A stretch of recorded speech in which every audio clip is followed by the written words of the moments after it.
कि आपके जीजा जी आपको राज दरबार में याद कर रहे हैं। अगर वो मेरा संदेशा पाएगा तो राज दरबार बहुत जल्द आएगा और उसे ये राज और पाट, धन दौलत सब उसे सौंप कर हम उनके लिए चले जाएंगे।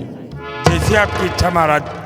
मैं आज ही नेपाल राज दरबारी रामबली को भेजकर आपके साले सुल्तान सिंह को तत्काल आसाम राज के भरे राज दरबार में बुलाता हूँ महाराज। बहुत अच्छा।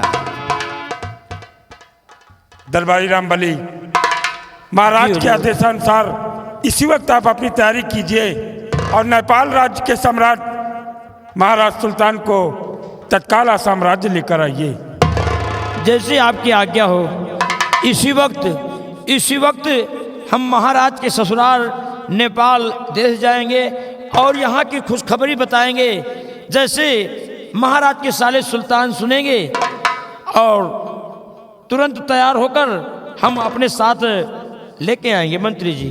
जैसे आप तैयारी बनाओ, लेकिन महाराज का संदेशा कहते हुए सम्राट सुल्तान सिंह को ये खुशखबरी भी दे देना कि आज 12 वर्षों बाद आपकी दीदी ने एक सुंदर कन्या को जन्म दिया है जिसका नाम राजकुमारी मेनका रखा गया है। जैसी आपकी आज्ञा हुजूर, ये खुशखबरी हम युवराज या कि महाराज के साले सुल्तान को ये खबर हम अवश्य सुनाएंगे। क्यों नहीं?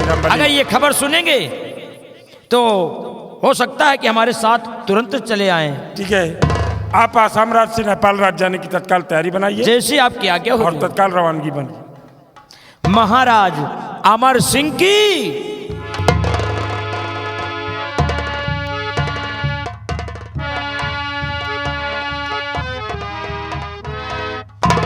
महाराज दरबारी रामबली नेपाल राज्य के लिए रवाना हो गया है और नेपाल राज्य से हो सकता है कि कल तक सम्राट सुल्तान सिंह आसाम राज्य भी आ जाएं।